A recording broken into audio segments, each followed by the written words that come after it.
Pemirsa, puncak hari ulang tahun ke-17 keluarga Sukaduka Baladika Bali diperingati serentak dengan persembahyangan bersama oleh masing-masing Dewan Pimpinan Cabang atau DPC di Kabupaten Kota Sebali. Kegiatan serupa juga dilaksanakan Baladika Bali DPC Badung di Pura Dangkayangan Peti Tengat, Kerobokan Kuta Utara pada 5 Mei 2021 yang dirangkai dengan pemotongan tumpeng hari ulang tahun. Persembahyangan bersama digelar dengan tetap menerapkan protokol pencegahan dan penularan COVID-19 yang diikuti jajaran Baladika Bali DPC Badung dan perwakilan Korwil maupun Korlap di Kabupaten Badung. Tampak hadir anggota DPRD Badung yang juga merupakan Dewan Penasehat, yakni Inyoman Satria, Made Pondawirawan, dan Nikomang Triani. Ketua Baladika Bali DPC Badung Imade Suarse didampingi Sekretaris I Gusti Lanang Umbara dan Bendahara Imade Yudana di sela-sela kegiatan menyampaikan tema HUT ke-17 Baladika Bali adalah bangkit menyebarkan kedamaian dengan perilaku yang santun, harmoni, aman, tenang, dan indah. Berbagai kegiatan yang merupakan implementasi Trihita Karana telah dilakukan Baladika Bali DPC Badung sebagai kegiatan sosial Prahut ke-17 Baladika Bali. Lebih lanjut, Made Suarse menyatakan harapannya agar masyarakat mengetahui Baladika Bali dengan tagline-nya yang baru yakni Angunggah Santi memang benar-benar merupakan organisasi bisa dan mampu berkoordinasi dengan semua elemen.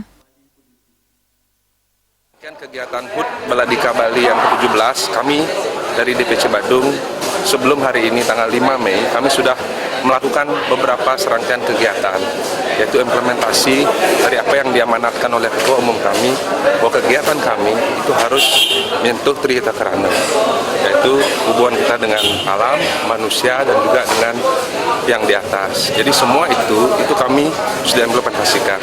Kemarin di tanggal 3 April kemarin, itu kami melakukan kegiatan bersih-bersih sungai, dan kemudian kami melakukan penebaran benih dan juga penanaman pohon. Dan kegiatan itu sudah kami rencanakan.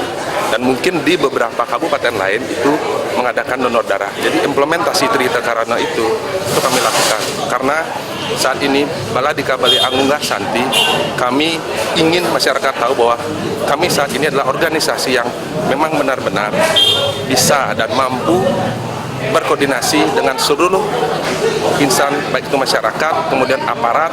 Jadi kami bagaimana bersinergi dengan semua, bahwa kami adalah organisasi yang siap menjadi garda terdepan untuk mengabdi di masyarakat dan juga untuk tetap bersinergi dengan aparat hukum, pemerintah, dan juga di Kabupaten Badung. Secara khusus, Made Suarse menegaskan Baladika Bali sudah mengubah paradigma sekaligus dengan tagline baru yakni Angunggah Santi. Dengan demikian, di mana ada anggota Baladika Bali, di sana akan ada kesatuan dan kedamaian. Sementara Ketua Umum DPD Baladika Bali I Bagus Alit Sucipta atau yang akrab disapa Gus Bota dalam sambutannya yang dibacakan Bendahara Umum DPD Baladika Bali Imade Suarse menyatakan dalam situasi pandemi COVID-19 Baladika Bali mendukung upaya pemerintah dalam mencegah meluasnya COVID-19 dengan tidak mengurangi makna dalam menjaga maruah organisasi atau pasemetonan Baladika Bali. Desa Aryani, Bali TV.